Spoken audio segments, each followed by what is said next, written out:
आपल्या सेवेत मागील काळात पुणे वडगाव शेरीमध्ये 2 आधार कार्ड केंद्र चालू करण्यात आले होते. काही दिवसांपासून काही तांत्रिक अडचणीमुळे आधार कार्ड केंद्र बंद असल्यामुळे नागरिकांना खूप अडचणी येत होते. त्यामुळे पाठपुरावा करून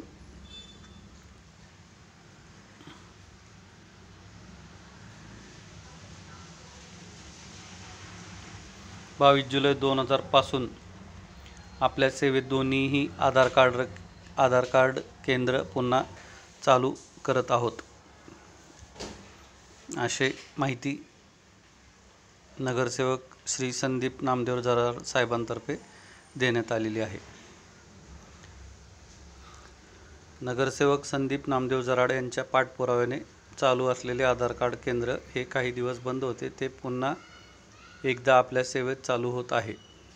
सोमवार दिनांक 22 जुलै 2024 पासून चालू होत आहे.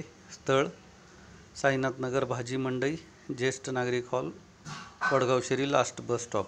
आवश्यक कागदपत्रे: birth certificate, ration card, marksheets, driving licence, voter ID, वीज bill, SSLC book certificate, passport, pan card.